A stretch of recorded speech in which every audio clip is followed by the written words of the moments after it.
that I trust in, cling to, and rely on under stress and pressure other than Christ.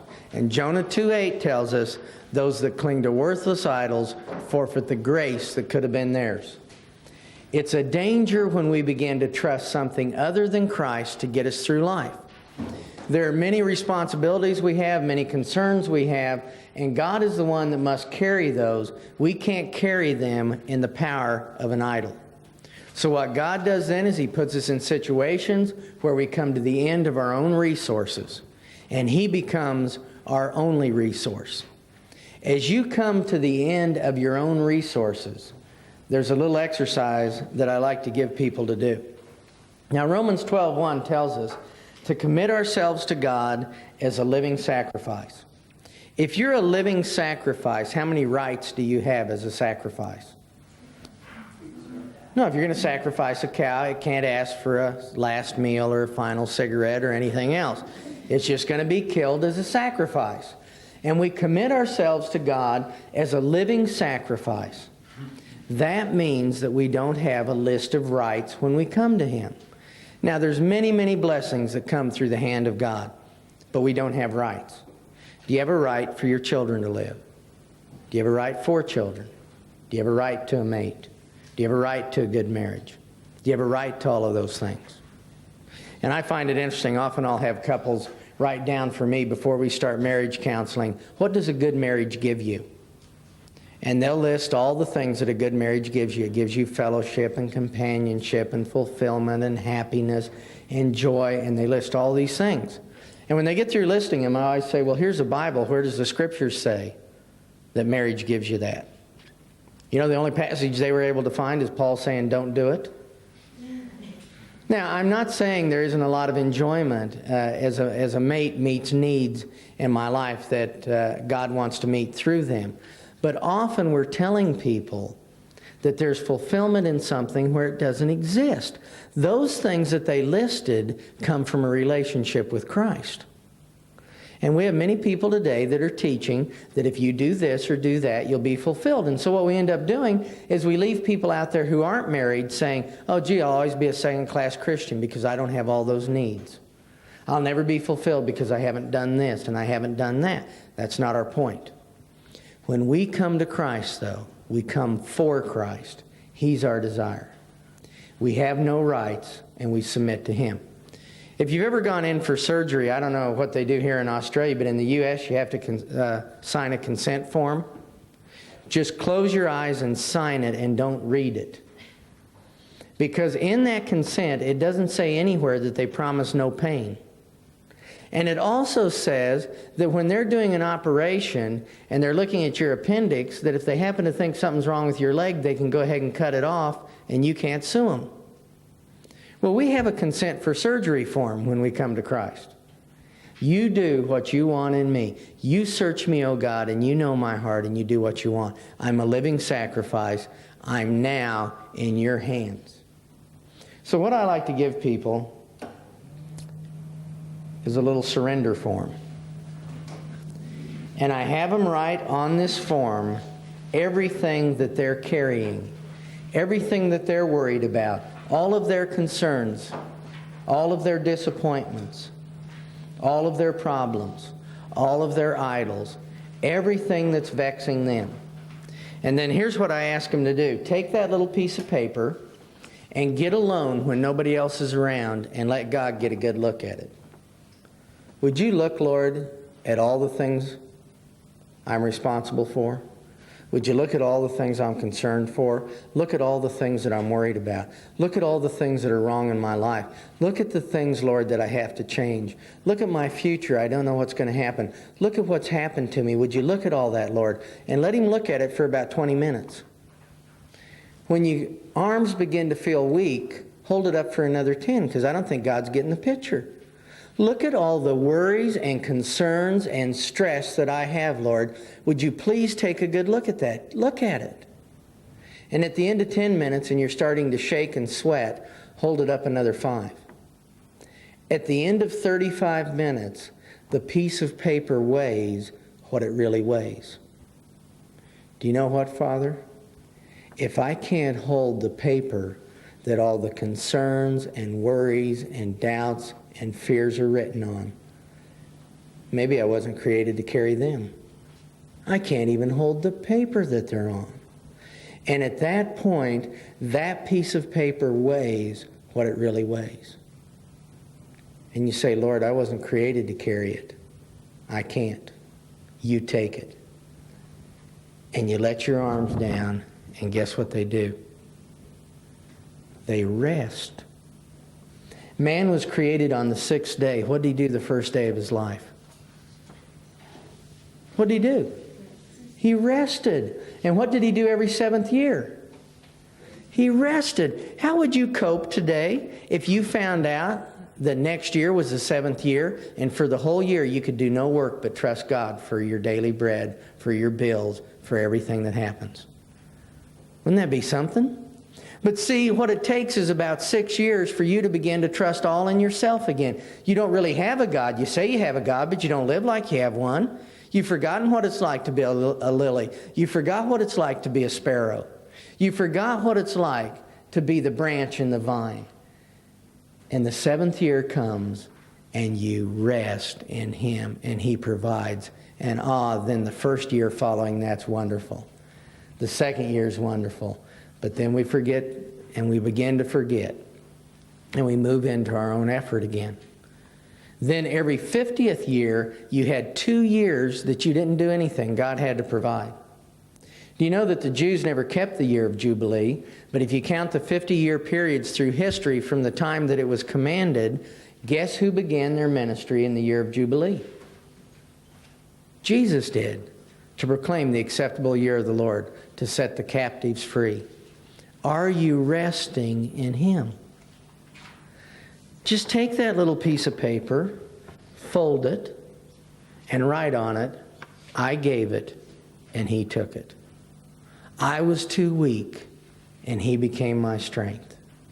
And then you just sign it and date it, and every day that you're worried about those things, every day you're stirred up and fret over them, go get that piece of paper, take a look at it, and know that He took it. Here's how most people live. They get up in the morning, they got a little invisible backpack, and they grab this brick that's called the future, and they put it in, this brick called the past, and this brick called my problems, and this brick called my sin, and this brick called my worries, and this one's the wife, and this one's the kids, and this one's the finances, this one's the car payment. And they load up their backpack, and they put it on until it's cutting into their shoulders. They can barely stand the weight of the thing. And then they head down the road, bent over, barely moving, with a stack of tracts. Would you like to know Jesus like me? Would you like to have the joy of the Lord? Here. I was never suicidal till I accepted Christ. Would you like to? I've never known misery quite at this level and this depth. Here, have one. It's the 4 spiritual laws, you know. You go along like that. And pretty soon, Jesus pulls up alongside you in a 1948 Ute. And He looks at you and He says, Mike, get in. You look exhausted. Sweat's coming off of your head. I don't think I can take it any longer, Lord. Well, then get in. So you get in and you head down the road, bent over with your face into the dashboard, smashed this way from the bricks. And you go along and, this is a great ride. I'm really enjoying this, Lord. It's a lot better than walking. If you get closer to the ditch there, I'll hand out some tracts to those people. Look at me, I'm riding with Jesus. I'm happy with Jesus. You can't see the other half of my face. It's smashed against the dash. But I'm sure happy with Jesus. Would you like to be like me? Lose half your face? And pretty soon the Lord looks at you and He says, Mike, throw the backpack in the back. Oh, no, Lord, I couldn't ask you to carry that too. Isn't He already carrying it if He's carrying me? But I'm not enjoying the ride. I'm going forward because an oak goes forward. An oak is an oak is an oak. An oak is always growing as an oak. It's not a weed becoming an oak. I'm moving forward. He's taking me on. He's carrying it, but I'm not enjoying the trip. Because I carry the bag instead of letting Him. I'm not going to say I have a God and live like I don't have a God. I'm not going to do that. Now, why do we do that? What's the appeal of an idol? Why aren't we trusting Christ? It's been said that unbelief is the mother of every sin. And of course, unbelief has its roots in pride. I make myself out to be God. But it's the mother of every sin. I can't believe the conflict that you see in believers when you call upon them to trust God and not themselves. I like the Moffat translation in John 6 when it talks about the disciples in the boat, and it says this: they were toiling in the dark. They're going nowhere in the dark. They're in a storm. They're going to drown. They're toiling in the dark. They're sweating. Nothing is happening. And Jesus comes towards them, and they don't want him in the boat. It doesn't make any sense. And the instant he's in the boat, we're told this, and they were immediately at the shore. They were where they wanted to go while they toiled in the dark instantly without their effort the moment he got in the boat. But that's where the believers are. We stand there and we toil in the dark with our problems, with our worries, with our future, and we don't let Jesus in the boat. Here he comes. We don't want him in. Herod said this: he was troubled when he heard of the coming of Jesus. How can anyone be troubled if Jesus is coming? Would a flower be troubled at sunlight? Would a heart be troubled at love? How can a man be troubled when the Creator comes? We read of Peter that he's in the boat and Jesus tells him where to cast his net. And they catch the fish, and everybody in the boat says, I got to get to know Jesus. I want to know Jesus. Who is this Jesus? And Peter's saying, depart from me, I'm wicked and a sinful man. If you're wicked and sinful, you don't say, depart from me. You say, come near to me. What's going on with people? I've watched them in my office. They tell me all their problems, and I get excited and say, Jesus can handle all of this. And they go, oh, we thought you were going to do something. They're more excited about me doing something than they are the Lord doing something. What we find then is that there's many believers that with their mind they run to God, but with their emotions they run away. And what they are, they're unbelieving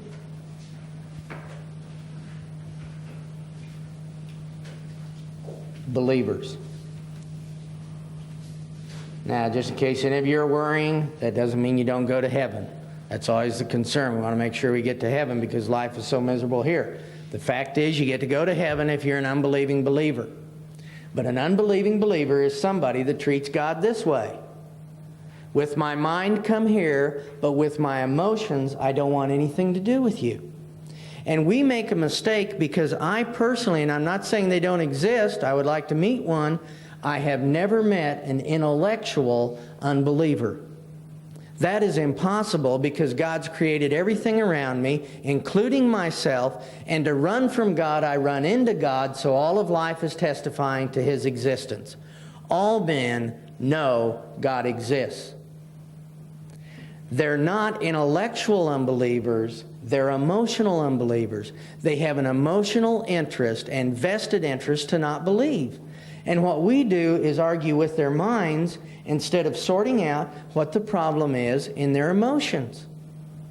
One lady said to me, you can't visit my brother. I said, why?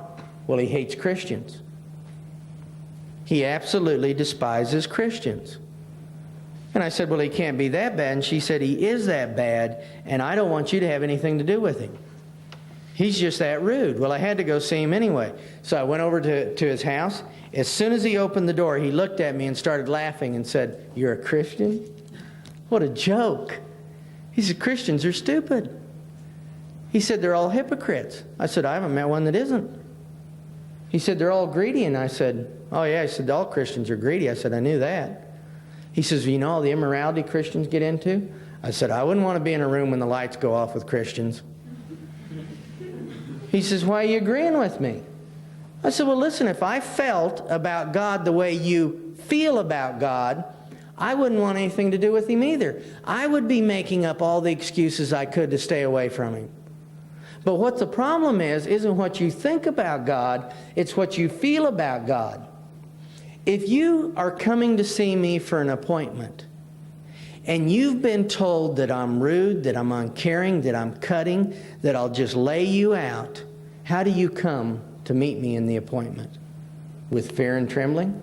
How excited are you about seeing me? And no matter what I say, you'll take it through that little filter of what you've been told.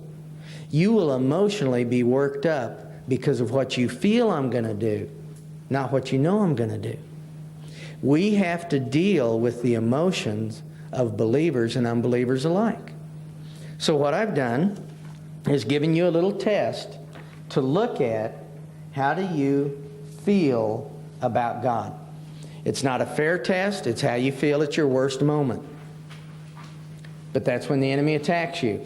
Now I'm going to go through that test and show you some of the common answers that we get when we give this test. When that fellow said to me that all Christians are hypocrites, they're all greedy, they're all immoral, I said, listen, would you take this test for me? And if you'll take the test for me, at the end of the test, you can go back to slandering me and Christians and telling us how stupid we are. He said, oh, fair enough, I'll take it. So he took the test. Now, these are the common answers that we get working in 50 countries. When I think about being with God, I feel distant, alone. When I have to trust God, I feel that He may not come through. He may make me do something I don't want to. If I follow Him, I'm not going to have any fun. His way will cut me out of enjoyment. When I think about God, I wish He would talk to me. When I pray, it's like praying to a brick wall. Sometimes I get angry with God when He doesn't answer me. It frustrates me when God wants me to do something that I can't. A command but no power. I really enjoy God when He's there, when He listens, when He helps. The one thing I would change about myself to please God is everything. Just start at the toenails and work up.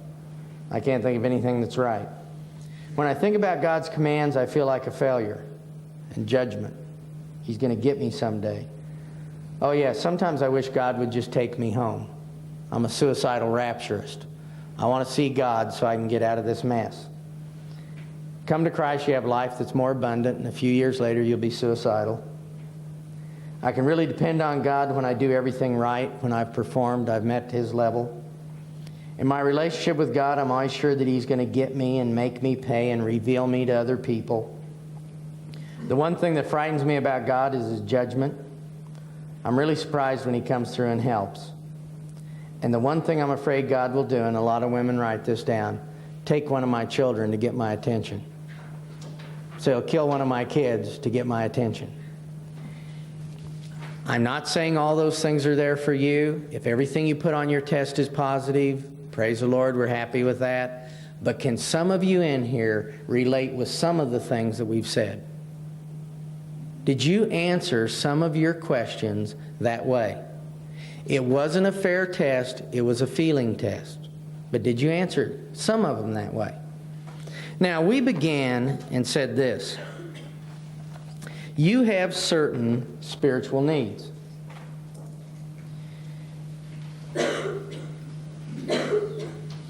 You have the need. Oh yeah, 61. You have certain spiritual needs, the need for God's love, His security, His acceptance, His assurance, His commitment, the significance that comes from God as He meets those needs in you. Those are all spiritual needs. God is the one that meets my spiritual needs. Now imagine this. We're at a Billy Graham crusade. He gives a wonderful message about accepting Christ. And he says, I'd like everyone here to come forward and accept Jesus. And if you'll come forward right now and accept Jesus Christ, from this day forward, He won't be there. He won't help. He won't listen. He won't communicate. He'll give you commands you can't keep. You'll be unacceptable. He'll judge you. Your life will be miserable. You'll never be good enough. He'll get you. If you follow, you'll be unhappy. And He'll kill one of your children. Would the ushers please come forward?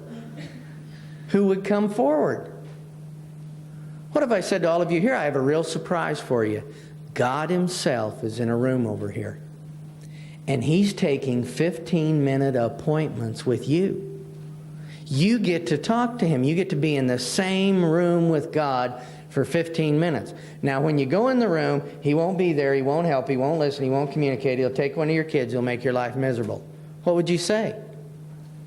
Well, gee, we just attend here. Why don't we let Jeff have all of our time with God? There's no need us going in there. We'll let Jeff do it. We don't want to spend time with God because that's how we feel about Him. And we fear God. What happens then is, here's God. With my mind, I run to Him. With my emotions, I run away. And at the crusade, my mind overran my emotions and I accepted Christ. And now my emotions begin to overrun my mind and I'm back in conflict and running from God. All because this is how I feel about Him. So if you told me that you had a lot of stress in your life, a lot of worries and a lot of cares, you've got decisions to make, you've got things going on, and I said, well, here's a fellow who can help you. I want you to go visit him at his office. Here's his resume, and I listed all these things. Would you go? Well, you wouldn't go at all. We're not going to look to this God to meet those needs. We just won't do it. And that's why you see three types of Christians. You see the rowboat Christian. Everything goes under his power because he can't trust God. It's always got to be his strength, and as long as he has strength, he can make it. And these people, when they get older and they don't have strength and they've centered their Christianity around their ability to do, they get depressed. Then you have the sailboat Christian. He can only go under the wind of others. So he's got to constantly have someone pushing him forward. And of course, where we want to go is we want to become the powerboat believer. There's something within me moving me. There's a power that's in me, but not me yet me. We're going to talk about all of that. I gave this test to this fellow. He basically answered it this way. And we got all done, and I said, do you really think that's God? So let's move now from our emotions to our mind. Maybe you've written a few of these negative things down. Do you really think now that that's God? You've been in Bible school, you've been studying. Do you think that's God? We know it isn't. Who is it? Who does that describe? Okay, we could say Satan. We might say that it describes ourselves. And those are two of the most common answers that we get. But what we've found is it's neither one of these people. It's almost always this guy. We get a concept of authority by age 7. Where do you get it? You get it from the authorities in your home. You get it from your own father. And one day, people begin to say to you that you need to get in touch with your Father in heaven. And even though your mind says, my Father in heaven is somebody different, what does your gut tell you?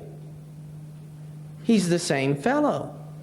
So one lady said to me, I can pray to Jesus, but I can't pray to my Father in heaven, and I don't know why. And I took a little history from her, and her father on earth had abused her. So she thought, what's the big guy going to do? When I turn to God, what will God do? And she's continually running from God because emotionally she feels that God is this.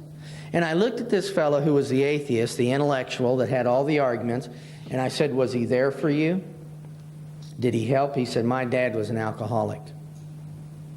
He would actually make us stand at attention and hit us with a bat. Did he help? No, he never helped. He wasn't there. Did he listen? No, he'd curse you and yell at you.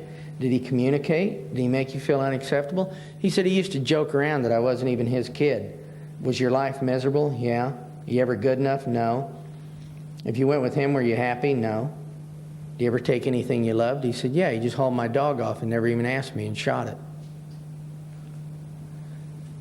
Again, I said, if that's who God is, I don't want anything to do with him. And I looked at this fellow and said, listen, if you want to reject God, you reject God. That's your decision. That's up to you. I don't have a vested interest. But you're not rejecting God. You're rejecting this fellow in heaven.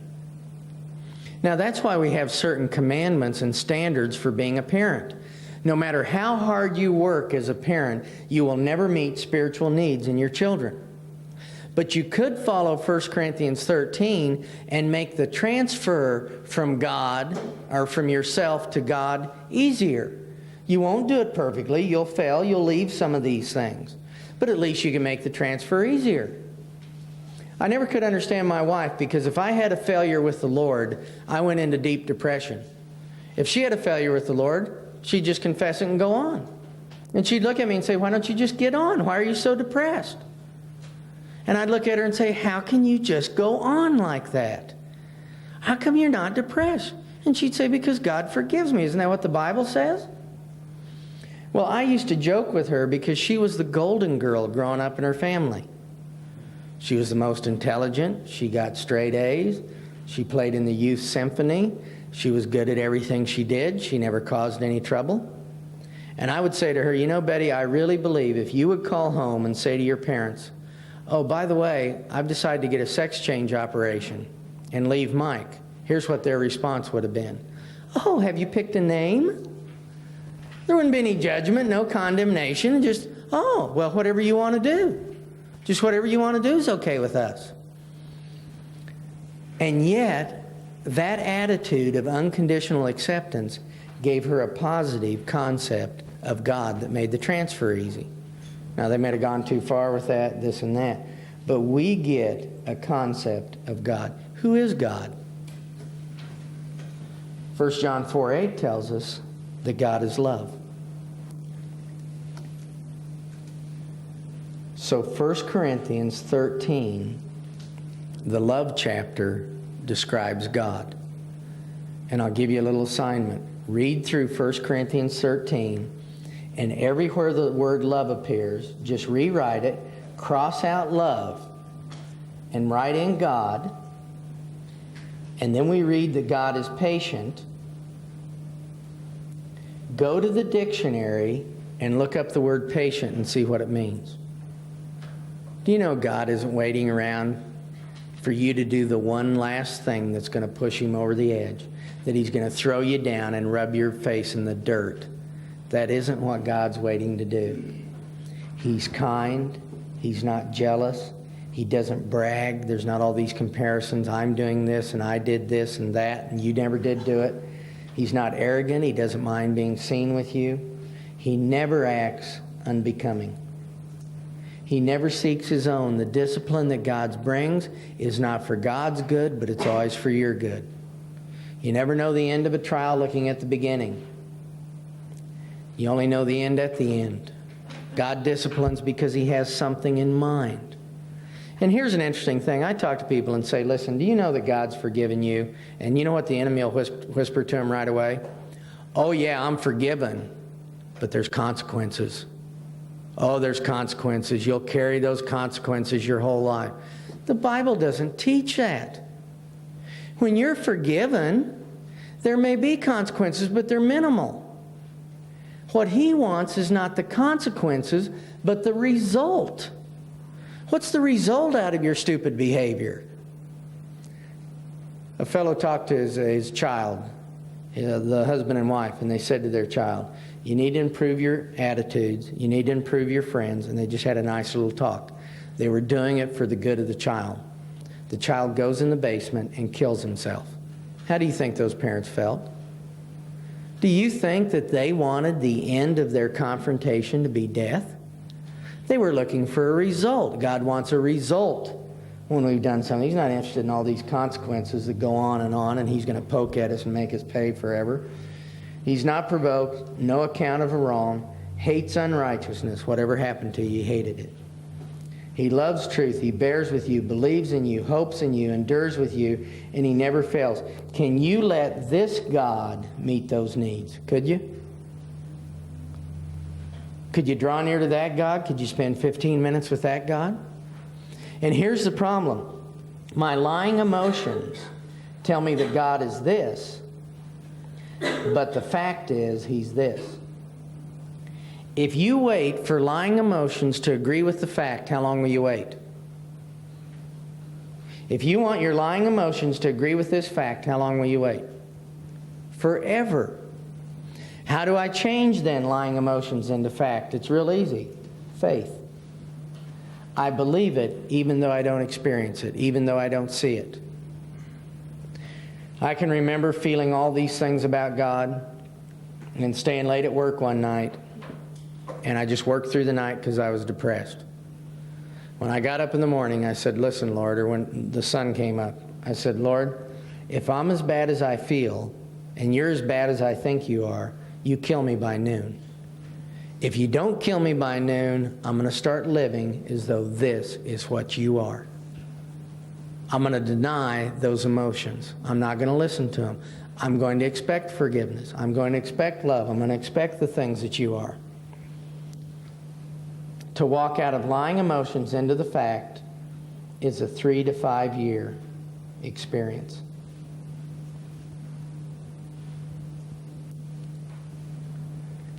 It takes 3 to 5 years to stop listening to the lying emotions. Now, what we've put in the manual for you to go over, and you can look at it, but it's several false concepts of God. Starts on page 63. I think we have 18 of them there. And they're the different concepts that we find people having of God that are false. If you had a father who died, when the heat's on, you'll have these kind of thoughts. Is God really going to be there? When I pray, it's like praying to a brick wall. Is He really going to come through and help me? If you had a father that was always distant and not there for you, you're going to have these kind of temptations. I can't reach Him. I know He's there, but I call to Him and He doesn't respond. He frustrates me. And you can go through and look at that. The overpowering God, the explosive God, the God of fear, the passive God that never comes through and never helps. And if you'll begin to look, you'll notice that when the pressure's on, we fall into those kind of thoughts. So we'll give you those, and you can go through the book and look at that. Now, I want to say a couple of things about faith before we move on. Faith is a function of your spirit. And I want you to think of it like this. You have eyes and you have ears. The purpose of your ear is not to generate sound, but to receive sound. The purpose of your eye is not to generate light, but to receive light. If you have an ear that generates sound, what's it do to you? Well, it drives you crazy. You'll go mad. How would you like to have an eye that could whip up a little light at 3 in the morning? Just decides to make some light. How would you like that? It would drive you nuts. Now, your ear never sleeps, it only rests. So as you lay in bed and you go to sleep, your ear doesn't. It rests. And when someone breaks in and makes a noise, your ear awakens you and says, it's time to act, get busy, do something, make some choices. Faith is the eyes and the ear of the inner man. It's the eyes and the ears of the Spirit. It's the organs of the Spirit. Faith does not generate the work of God. Faith receives the work of God. If you have a faith that you think has to generate the work of God, you are slowly and steadily going mad. You receive the work of God. And so when we tell people, well, if you had faith, this person would be healed, that's a lie. You have to receive what God's doing. It's not you generating it. Yes, if faith says move the mountain and God is speaking to you that it moves, then you have to open your ears, listen, and act. But it's His doing and it's His glory. Faith doesn't rest on you. The eye of an ant and the eye of a camel receive and have the same function, to receive light. If you have faith of a mustard seed, it doesn't matter, because faith is an organ that receives. You don't generate the work of God. You read, and the Bible is not something you make a commentary on. It's making a commentary on you, and you're receiving what it tells you. And here's the Old Testament principle. God gives the promise, then He gives the reversal. And then he gives the fulfillment. The greatness of your faith is not in how much you receive, but how long can you wait and receive nothing. That's the greatness of your faith. So a lot of faith teachers have no faith. The greatness of your faith is not determined by how much you receive, but how long you can stand and receive nothing.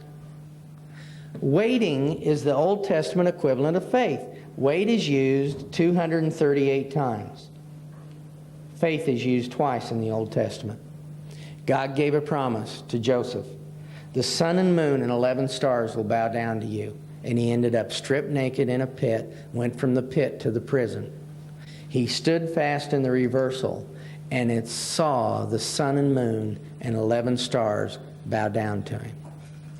What are the promises that God's given you? And do you stand fast in the reversal? I thank God for the miracles he does with people who have faith and they see these things. But it was because they had faith that God did these things. He was doing and they were receiving. So in the first 35 verses in Hebrews chapter 11, God talks about the people who received what he was doing. He was doing it, they received it. I know people that have seen the Lord. I know people that have had their babies raised from the dead. I know people that have been woken up in the middle of the night and had a broken bone mended. I know people that have had Jesus talk to them. I'm not one of them. That's never happened to me. I praise God that it happened to him. Hebrews chapter 11, first 34 verses, praises God for what's happened. But you know what? There's a group of people who believed God and they never received anything, and it didn't discourage them. They kept believing. And in verse 34 and 35, he says this, but others, they're called the others, they believed and got nothing. They're people who trusted God and he never came through, and they kept trusting God. And do you know what he says about them there? The world wasn't worthy of them. If you're standing today in the others category, you've trusted God, but nothing's happened for you. You've heard all the spectacular that takes place in Christians' lives, but it's not happening in you. You stand fast. If you still believe in him, even though you're in darkness and none of the miracles happen for you, you're not worthy of this world. That's great. We stand fast in the midst of the reversal.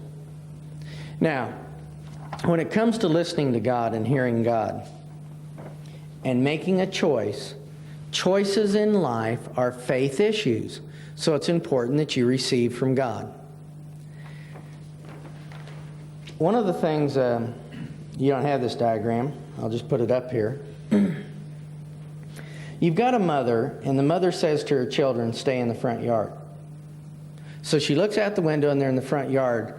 Is this what she does? She goes racing out into the front yard. She grabs her kids. She warms them up. She gives them little fuzzies. She kisses them. She hugs them and says, you're wonderful kids for being in the yard. No, she doesn't say anything. She doesn't say a single word. When they get into the sidewalk, though, what's she say when she looks out the window? She yells at them. When they go in the street, you ever see a mother do this? Maybe it happened to you. They go out there and they yank you up by the arm and start beating you because you're in the street. Here's my point. When you're in the will of God, you don't hear anything concerning the will of God. Now, we'll talk about hearing God in relationship and what that means. I'm talking about in the will of God. When you're in the will of God and you hear nothing, it's because you're in the will of God. So the majority of the time, as a Christian, you're walking in the will of God. God uses the natural to make me supernatural. You're walking in his will. That's why you don't hear anything. And if you're getting into the sidewalk, it's his job to say something. He's the shepherd. You're the sheep. When you get in the street, whose job is it to come and get you? It's God's job. We make knowing the will of God so difficult, nobody could ever find it. It's natural and we live in it. Now, looking at God being the shepherd, not me being the shepherd, and He's the one that's moving, and since He holds the natural together, everything's supernatural. He causes all things to work together for good. I want to look quickly at how to make a decision. People believe that faith is cloudy, faith is hazy, there's no way to know the way of faith because it's such a difficult thing. Faith is not cloudy or murky. Indecision is cloudy and murky, not faith. A wrong decision only affects one area of your life. Indecision affects your whole life. It messes up everything. God has a plan for you, not a place. The place doesn't matter. The plan's the issue. He didn't create a bunch of robots, and we've got to go sort out every little detail of life. If that's the truth, there's no faith involved. All choices are a faith decision. Here's how God works. The sovereignty of God moves you through the natural. He does things in the natural. He begins to move you through your natural desire. I really get frustrated when people say this. Well, I was thinking about going to Europe for the summer, but it couldn't be God's will because it'd be too much fun. It'd just be me wanting to do it. Oh, I was thinking about leading the Bible study, but I better not do it. It would just be me wanting to do it. God can't work through natural desire. He's in the natural. He made you. He holds you together. Natural is just fine. God's sovereignty works. Then my free will have to walk in faith and make a choice, and a choice is always an explosion. It's always a big explosion in me because it's a faith choice. The goal in life, the goal in our experience is the building of faith. All of life has prepared you for the life of faith. If there were 10 things you wanted to know before you got married, you'll only know 9 at the most, and you won't know that many. If there's 10 things you wanted to know before you came to Capernwray, you would only know 9. You wouldn't know any more than that. It would always have to be a faith decision. Should I take this job or that job? If there's 10 things you want to know, you only knew 9. Everything is a faith decision. God uses the natural. Faith works. Let me give you an example. My wife and I lived in the hills of Tennessee. And that's a bit of a strange place to live. They didn't like people from the north. We just didn't like it. We didn't like it there at all. And one day I said to Betty, I don't like this place. She says, I don't like it either. We don't fit around here. I said, that's right. We're moving. I'm leaving here. I'm going to California and going to school. And here's what I said. Father, I hate this place. I want your will, not my will. I'm going to California. That is my choice. I have to make that. It's a faith decision. I'm going. I want your will, not my will. If you don't want me to go, you stop me. Do you know that I've never made a wrong decision? Not once. I'm not saying I haven't sinned. I've sinned, but I've never made a wrong decision because I have a God. And when I want to make a decision, I say, Father, I want your will, not my will. If you don't want me to go, you stop me. And I totaled my car. Well, I guess I won't go to California. But you know what, Lord? I don't like it here. That's not my desire. I do not want to be here. So I'm going to school in New Mexico. I'll go there. The car got fixed. I head to New Mexico. No wrecks. I get to New Mexico. I use the last bit of money I have to rent a house. We've got a box of food there. We move in. I get sick with bronchial pneumonia. I find out there's no jobs anywhere in town. Betty, we find out, has fallen pregnant along the way. She's not feeling the best. There's no jobs, no money, and this one box of food. And I'm sick. So Betty and the kids are eating out of this box of food. And at night, our neighbors had some grapevines that hung over the fence, and I'd go there and pick the grapes and eat those. A fellow across the street came and got me, and he said, there's an opening at the grocery store for someone to sack groceries. Do you want it? 20 hours a week. I said, I'll take it. I go over there in my diseased condition, with my 3 college degrees and get a job sacking groceries. I said, by the way, when do you get paid? And he said, 2 weeks. So I'm working, and it was a miracle. Every day when I took out the groceries, people would give me a tip here and a tip there. A little bit of money. I'd have $5, $8 at the end of the day. I'd go in and buy some food for Betty and the kids, take it home, I'd eat the grapes. When you're in that condition, do you think you have any friends? Here's all I heard from people. Were you really hearing the Lord, Mike? Is that where God wanted you to go? Because after all, if you hear the Lord and you're where God wants you to go, everything works out fine, right? Apostle Paul? Everything works out just fine, right? And then you have other people that are close to you saying, look at what you put your family into. What are you doing to your wife? How are you going to provide? What are you going to do? What are you going to do, Mike? Look at what happens to you when you don't listen to God. Look at what happens when you go your own way. Do you know what? I never questioned God for one instant, and neither did my wife. If He didn't want me here, I wouldn't be there. I don't have a little pathetic God that can't work in the natural, that doesn't work with faith, that I can't trust and won't move. I don't have that kind of a God. I worked there 2 weeks. The assistant manager quit. They looked at my resume, saw I had a degree in management, made me a manager. 2 weeks later, they fire the manager. They make me the head guy. I'm making more money than I'd ever made in my whole life. And now Mike really heard the Lord. What a genius, just hearing the God like that. No, I have a God. And I move in Him, and I make faith decisions. I stayed there 3 years, and then I started to get unsettled. I don't want to be there. I want to go work in campus ministry. I finished school there. We sold what we had. We went, made the same choice, moved into a mobile home, didn't have a job, got another job at another grocery store, moved on, and you go on in the plan of God. If you meet a godly man, he'll never be able to tell you, or woman, how they got where they're at. They don't know. It was a series of natural events and natural desire coupled with making free will choices in faith because we have a God. It isn't that hard.